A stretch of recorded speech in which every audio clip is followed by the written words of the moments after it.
Hi, I'm Chris Spizak, and this is the Words You Should Know podcast.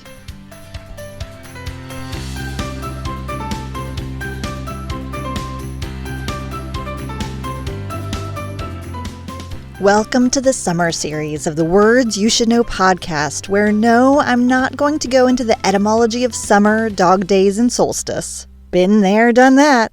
But instead, we'll revisit the story stop to our events of earlier this year and popular episodes you may have missed from years past. This will be a 7-episode break, with new episodes resuming on Wednesday, September 22nd, 2021. So welcome to the encore of episode 10.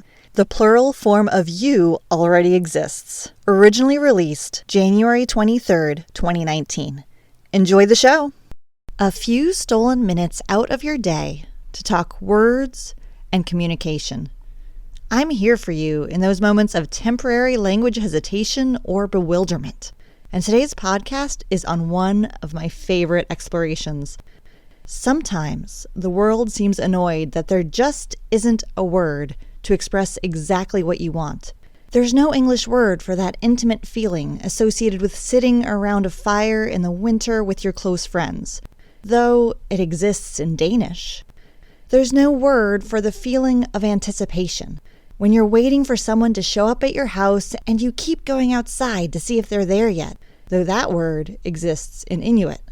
Or what about the word for that panicky hesitation before you have to introduce someone whose name you can't quite remember? It exists. What's a word for the act of annoying older brothers? Or the act of scratching your head in order to help you remember something you've forgotten?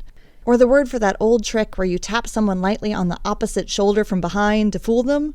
Just look at Czech, Hawaiian, or Indonesian respectively, and you'll have your answer. Of course, sometimes the word you need seems simple. And that's what we're talking about today. Specifically, how do you differentiate a singular versus a plural, you? But here's the secret. For this one at least, the English language already has an answer. Where I grew up, y'all is as everyday as the Appalachian Mountains that surround you like an embrace. But now I have family and friends who cringe a bit at that word. A few even occasionally use Y-O-U-S, and I try my best not to shudder, though I know my own regionalisms probably have the same effect on their ears. Honestly, it all comes down to the same problem. When you're talking to a group of people, what's the best word to use to make it clear you're talking to a whole bunch of people? You're not just talking to Rebecca, you're talking to her entire department, or her entire family. Maybe you have the Goonies in the back of your head with Sloth saying, "Hey, you guys," and again, while it offers an answer, "you guys" is still not quite right. While many utilize guys as a gender-neutral word, it still has a male connotation that doesn't always sit well. Slate recently published an article about this problem. You can see it on my website and on my newsletter. And they argued for the natural growth of y'all. I hear you, Slate. I absolutely do. Y'all have a great argument there. In fact, I'm with you. I just don't see it happening any more than someone living in the Blue Ridge Mountains of Virginia suddenly taking up yous in their everyday speech because it offers an answer to the linguistic problem at hand. There are substitutes that come up, like everyone, team, and of course my old favorite folks.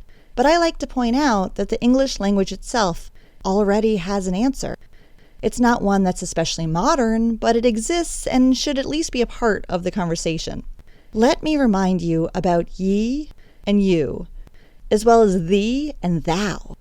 In the English of Shakespeare and the King James Bible, there were multiple versions of the word we now know simply as you. There were adjustments for singular or plural, sentence subjects versus sentence objects, and even for levels of respect. The, T-H-E-E, was the singular version of today's word you, when it was used as the subject.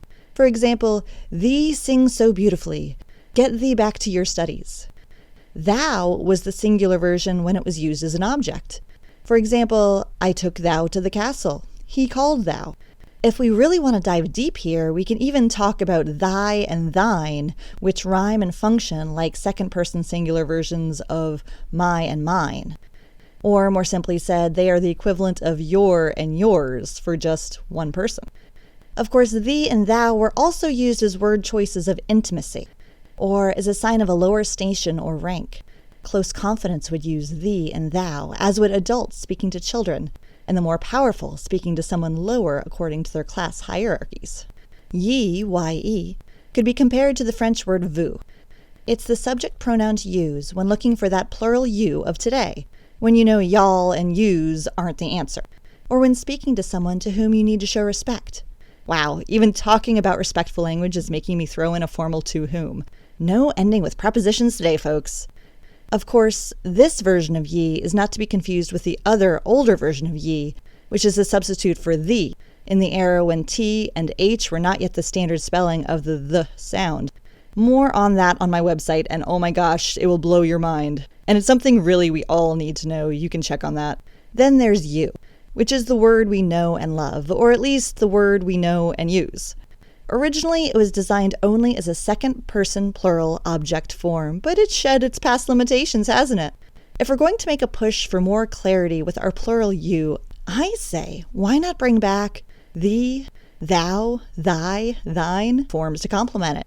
And let's throw ye back into the conversation. A bit old-fashioned, sure, but there's thoughtfulness and respect hiding in those old forms that might do good for our communications and society as a whole.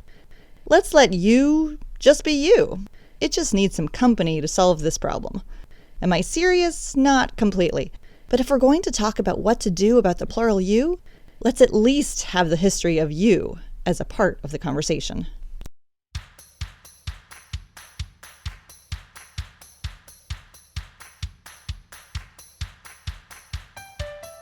Aren't words fun? And fascinating, I think so. If you do too, you can have even more English language explorations sent directly to your inbox once a month. Learn more and sign up for my newsletter at getagriponyourgrammar.com. Yes, there's that title of my book again, Get a Grip on Your Grammar. We all need to sometimes, don't we? And if you like what you're hearing, I invite you to subscribe on Apple Podcasts or wherever you choose to listen. Of course, if you want to add some stars or a rating, that would be fabulous. If you have any favorite words that don't translate so well, let me know. I'd love hearing from you all. Y'all. Use? Nope, that's definitely not right. Until next time, words. Language, communication. You've got this.